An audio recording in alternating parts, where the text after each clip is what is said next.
नमस्कार मित्रों, मैं हूं राकेश कुमार। आप देख रहे हैं मत अभिमत। कल मंगलवार है और कल ही सुप्रीम कोर्ट में नगर निकाय चुनाव जो बिहार में हुआ था उसको लेकर फैसला होने वाला है, सुनवाई होने वाली है। आपको याद होगा 15 तारीख को सुनवाई थी, लेकिन 15 तक काउंटर एफिडेविट नहीं था जमा, इसलिए बजाबते जो सुप्रीम कोर्ट के रजिस्ट्रार हैं उन्होंने बिहार सरकार को एक पत्र दिया था।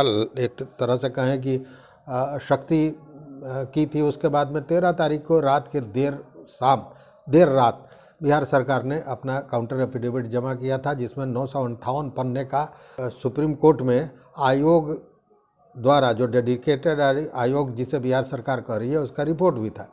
रिपोर्ट में ये कहा गया है, रिपोर्ट देखने के बाद जो जानकार हैं उनका ये बताना है कि कहीं से भी नहीं लगता है कि ट्रिपल टेस्ट कराया गया है, क्योंकि उसमें सामाजिक पक्ष की बात है, शैक्षणिक पक्ष की बात है, आर्थिक पक्ष की बात है, लेकिन राजनीतिक रूप से कहीं भी इस तरह की चर्चा नहीं है कि राजनीतिक रूप से ये जो जातियां हैं ये पिछड़ी हुई है, इनको रिजर्वेशन देना चाहिए था।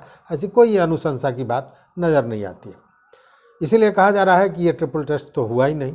दूसरी बात है कि सुप्रीम कोर्ट ने भी पहले कह दिया था कि मैं इस आयोग को डेडिकेटेड आयोग नहीं मानता हूँ। खैर, ये सब पुरानी बातें हैं। आज मैं आपको ये बताने जा रहा हूँ कि रिजर्वेशन सही था या गलत था। ये आप फैसला करेंगे। आप कैसे फैसला करेंगे कि सबसे पहले कि अगर रिजर्वेशन को लेकर ही राजनीतिक रूप से पिछड़े हुओं का सर्वे हुआ था, तो फिर सर्वे के पूर्व जो पहली बार अधिसूचना जारी की गई थी 11 सितंबर 22 को, उसी आधार पर जो आरक्षण दिया गया था वही कैसे सेम रह गया, वही उसी पर कैसे चुनाव हुआ, कोई बदलाव नहीं हुआ, पहली बात। दूसरी बात कि जो सर्वे किया गया वो हर जगह का सर्वे नहीं किया गया, कहीं कहीं पिक एंड चूज मतलब नमूने के तौर पर सर्वे किया गया। आप जहाँ भी आप बताइएगा कि आपके वार्ड में सर्वे हुआ था कि नहीं। मुझे लगता है नहीं हुआ होगा। कुछ मित्रों के पास, इन्हें गुने मित्रों के वार्ड में ही सर्वे हुआ होगा। खैर, मैं ये कह रहा हूँ कि 2-3 मित्रों से जो जानकारी मिली है मैं आपको बता रहा हूँ, और उस पर आप ये समझिए कि पिछड़ी जातियों को, ओबीसी ईबीसी को जो आप आरक्षण दे रहे हैं उसका आधार सही है कि गलत, और जो ट्रिपल टेस्ट में जो सरकार ने कहा है वो क्या कहा है, इसी दोनों को लेकर ये सारी चर्चाएं चल रही हैं।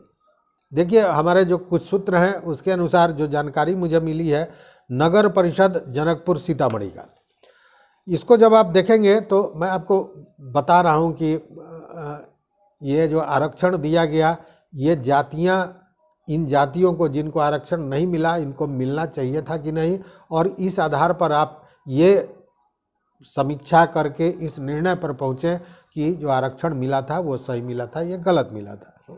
जैसे नगर परिषद जनकपुर रोड सीतामढ़ी, ये सीतामढ़ी का नगर परिषद सीतामढ़ी का मामला है।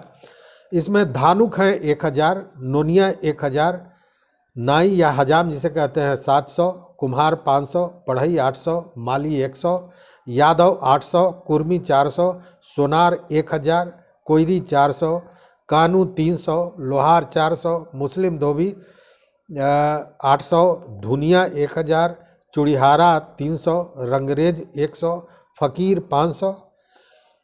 इन कुल को जोड़ लिया जाता है, जो जातियां हमने आपको बताई, तो ये होते हैं 10,100, और कुल मतदाता वहाँ के जो हैं वो हैं 32,000। अब बताइए, 32,000 में 10,100 हटा देते हैं, मतलब कि लगभग 33% ऐसी जनसंख्या है इन जातियों की, पिछड़े जातियों में जो राजनीतिक रूप से पिछड़ी जातियां हैं, मतलब 33% ऐसे लोग हैं, ऐसी जातियां हैं जिनको आरक्षण का लाभ नहीं मिला है, और इसमें से एक भी व्यक्ति, इन जातियों में से एक भी व्यक्ति प्रतिनिधित्व नहीं कर रहा है आज के डेट पे। उसी तरह कहलगांव भागलपुर की भी जानकारी मिली है।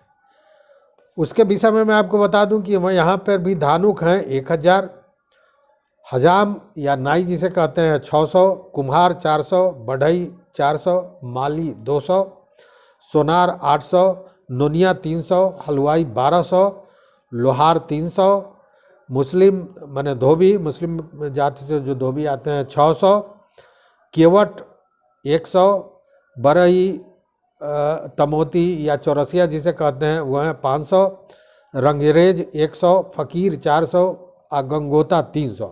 ये कुल जो संख्या है इन जातियों के लोगों की यह है 7200। कुल मतदाता हैं वह 26,500।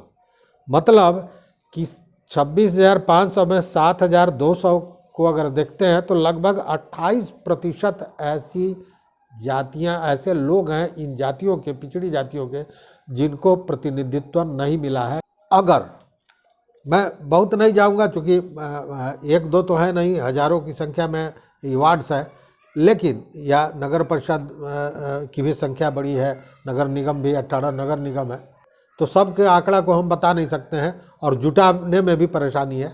लेकिन जो वानगी अभी आपने देखी, क्या लगता है कि ट्रिपल टेस्ट अगर हुआ होता तो ये जो जातियां, जो वंचित जातियां हैं, जो 33% और 28% लोग हैं जो राजनीतिक प्रतिनिधित्व से पूरी तरह बाहर हैं, इनको क्या प्रतिनिधित्व नहीं मिला होता?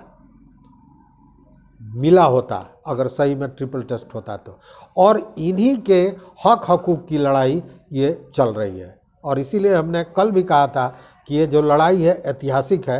ऐतिहासिक इसलिए कि जो काम राजनीति से होना चाहिए था वो अब न्यायालय द्वारा किया जा रहा है।